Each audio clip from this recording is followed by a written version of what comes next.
اور جب تم عورتوں کو طلاق دے کو اور ان کی عدت پوری ہو جائے تو ان کو اپنے شوہروں کے ساتھ جب وہ آپس میں جائز طور پر راضی ہو جائیں نکاح کرنے سے مت روکو۔ اس حکم سے اس شخص کو نصیحت کی جاتی ہے جو تم میں اللہ اور روز آخر پر یقین رکھتا ہے۔ یہ تمہارے لیے نہایت خوب اور بہت پاکیزگی کی بات ہے، اور اللہ جانتا ہے اور تم نہیں جانتے۔ اور مائیں اپنے بچوں کو پورے 2 سال دودھ پلائیں، یہ حکم اس شخص کے لیے ہے جو پوری مدت تک دودھ پلوانا چاہے، اور دودھ پلانے والی ماؤں کا کھانا اور کپڑا دستور کے مطابق باپ کے ذمے ہوگا۔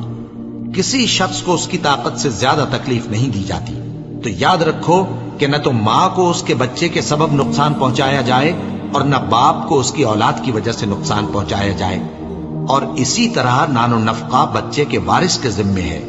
اور اگر دونوں یعنی ماں باپ آپس کی رضامندی اور صلاح سے بچے کا دودھ چھڑانا چاہیں تو ان پر کچھ گناہ نہیں، اور اگر تم اپنی اولاد کو دودھ پلوانا چاہو تو تم پر کچھ گناہ نہیں، بشرطے کہ تم دودھ پلانے والیوں کو دستور کے مطابق ان کا حق جو تم نے دینا کیا تھا دے دو۔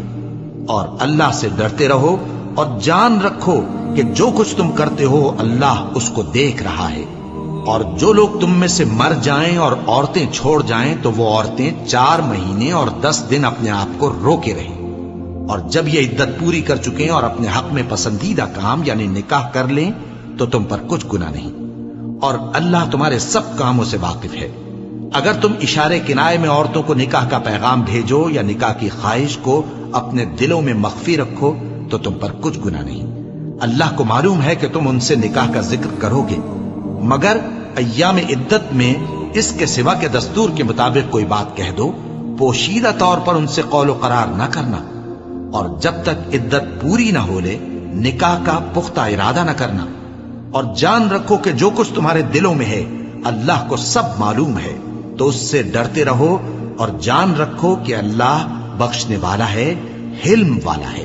اور اگر تم عورتوں کو ان کے پاس جانے یا ان کا مہر مقرر کرنے سے پہلے طلاق دے دو تو تم پر کچھ گناہ نہیں، ہاں ان کو دستور کے مطابق کچھ خرچ ضرور دو، یعنی مقدور والا اپنے مقدور کے مطابق دے اور تنگ دست اپنی حیثیت کے مطابق۔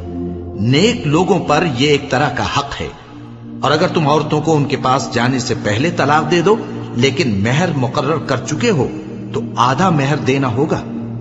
ہاں اگر عورتیں مہر بخش دیں یا مرد جن کے ہاتھ میں عقد نکاح ہے اپنا حق چھوڑ دیں اور پورا مہر دے دیں تو ان کو اختیار ہے۔ اور اگر تم مرد لوگ ہی اپنا حق چھوڑ دو تو یہ پرہیزگاری کی بات ہے، اور آپس میں بھلائی کرنے کو فراموش نہ کرنا۔